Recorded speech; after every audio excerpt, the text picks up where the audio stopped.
Hello viewers, welcome to CMC channel. అమ్మ rainbow ఎప్పుడు వస్తుంది? రెయిన్బో చూడాలంటే ఎన్నో విశేషాలు జరగాలి. మొదటగా వాన పడుతుండాలి, సూర్యుడు బాగా వెలుగుతూ ఉండాలి. అంటే ఒకవైపు రెయిన్, ఒకవైపు సన్న ఉండాలన్నమాట. మనం మన వీపుని అంటే బ్యాక్ని సూర్యుడి వైపు ఉంచాలన్నమాట. అప్పుడు మనకు ఇంద్రధనుస్సు రెయిన్బో కనిపిస్తుంది అన్నమాట. వర్షం పడుతున్నప్పుడు వచ్చే నీటి బిందువులు సూర్యరశ్మిని విడగొట్టి ఎన్నో రంగులను మనకి చూపిస్తాయి.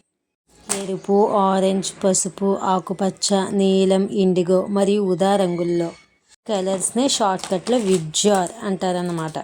అమ్మ రెయిన్బోస్లో ఎన్ని కలర్స్ ఉంటాయి? 7 కలర్స్ ఉంటాయి తల్లి. నాకు నిరాశ కల్పిస్తూ బంగారు రంగు మాత్రం కనబడదు. ఎప్పుడు రెయిన్బో చివర బంగారు కలర్ మాత్రం లేదంట. So viewers, today topic rainbow అన్నమాట. ఈ వీడియో కనుక మీకు నచ్చినట్లయితే లైక్ చేయండి, కామెంట్ చేయండి, షేర్ చేయండి, సబ్స్క్రైబ్ మాత్రం చేయడం మర్చిపోకండి వ్యూయర్స్. వీడియో చూస్తున్నారు కానీ లైక్ మాత్రం కొట్టట్లేదు. సబ్స్క్రైబ్ చేయండి friends. Bye bye. This is Sri channel. Have a nice day. Bye bye. Take care.